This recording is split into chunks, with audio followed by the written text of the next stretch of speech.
Geography second book, ये हमारा chapter number 6 है और चैप्टर का नाम है जल संसाधन। ठीक है, लाभ है क्या? जल संसाधन। तो सबसे पहली बात है कि जल जो है बहुत ही महत्वपूर्ण संसाधन है। इसका उपयोग हर एक वस्तु मतलब मैक्सिमम चीज़ों में किया जाता है। जैसे खाना बनाने में किया जाता है, जल को पीने में किया जाता है, जल ही जीवन है।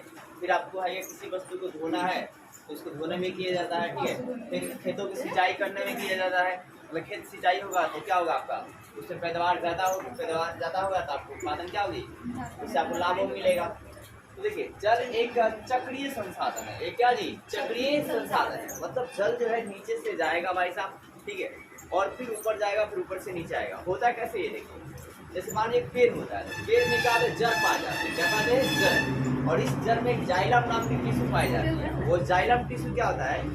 पानी को खींचता है। सेम उसी प्रकार जिस तरह चापाकल पानी को ऊपर की तरफ खींचता है, तो वो जाइलम क्या करता है? पानी को ऊपर खींचता है, पेड़ के हर एक भागों में पहुंचाता है। और वो आपका है क्या कि जितना पानी की जरूरत है उस पानी को रखता है। बाकी पानी को पत्तियों में एक छोटे छोटे छिद्र पाए जाते हैं जिन्हें रंध्र या स्टोमाटा कहा जाता है।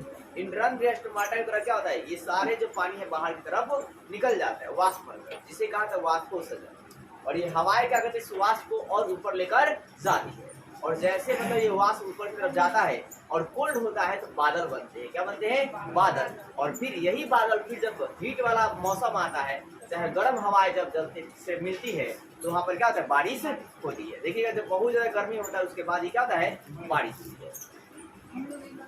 तो ये भाई क्या, जल एक चक्रीय संसाधन है, जो कि अभी बताया कि कैसे भाई साहब एक चक्रीय संसाधन। जो पृथ्वी का लगभग 71% धरातल पानी से आच्छादित है। क्या जी? हाँ, आच्छादित है। मतलब कहने का मतलब भाई साहब अच्छा नहीं है। अच्छा क्या जी? नहीं। पृथ्वी पर जो आपका 71% पानी है वो क्या बढ़िया नहीं है। उसमें क्या लवण की मात्रा है, साल्ट की मात्रा है। तो अलवणीय कितना जल है? तो मात्र 3% है। कितना है जी? 3% है जिससे आप पानी को पी सकते हैं। उसमें भी बहुत सारा चीज है। अब देखो क्या, भारत में जल संसाधन, भारत में क्या जी? जल संसाधन। तो विश्व के धरातलीय क्षेत्रों का 2.45% जो है भारत में जल संसाधन है। अब आपका है क्या कि जैसे जल संसाधन जो है, जल संसाधन का 4% क्षेत्र, जल संसाधन कितना जी? 4%। और जनसंख्या कितना है? 16%। जनसंख्या कितना जी? 16%। धरातलीय क्षेत्र कितना है? 2.45। जल संसाधन का 4% और जनसंख्या का 16%। ऐसे आ रहा है ना, 2.4%, फिर यहाँ पर 4% और इसका 4 से मल्टीप्लाई करना कितना? 16%। अब यहाँ पर एक ईयर में कितने जल संसाधन उपयोग होता है? तो 4000 घन किलोमीटर। कितना जी? 4000 घन किलोमीटर, या किलोमीटर आप क्यूबी इंग्लिश में पढ़ सकते हैं। फिर इसके बाद धरातलीय पुनः और प्रति योग जो है भौम जल है वो कितने उपयोग होते हैं? तो 1869 का जी 69 घन किलोमीटर। क्यूब को क्या पढ़ेंगे? घन, और केम को किलोमीटर। इसमें क्या है कि 60% क्या है कि लाभदायक है। जो इसमें इतना जल है ना, इन जलों में कितना परसेंट लाभदायक है? 60%। इस प्रकार देश की कुल जल संसाधन कितनी है? तो 11,122 घन किलोमीटर। कितना है जी? 11,100 क्या जी? 22। पूछेगा कि देश का कुल जल संसाधन कितना है? तो 11,000 कितना है जी? 122 घन किलोमीटर या किलोमीटर। अब देखो ये आपका धरातलीय क्षेत्र में क्या क्या आते हैं? तालाब आता है, नदियाँ आती है, झीलें आती है, तैले आते हैं। ठीक है, तो देखो इसमें नदियाँ जो है, कितनी नदियाँ है? तो 10,360 नदियाँ। कितनी नदियाँ जी? 10,000 कितना जी? 360 नदियाँ है आपकी इंडिया में।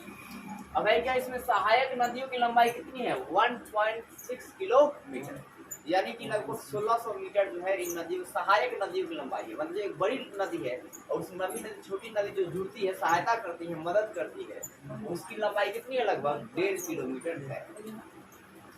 अब है क्या, ध्यान देखिए, अभी आपका है कि जितनी भी नदियां है ये सारे बेसिन प्रवाह में से बेसिन प्रवाह करती हैं। और ये एक साल में क्या जी? एक साल में 1 ईयर में 1869 क्या जी? 69 घन किलोमीटर पानी एकत्र करती है।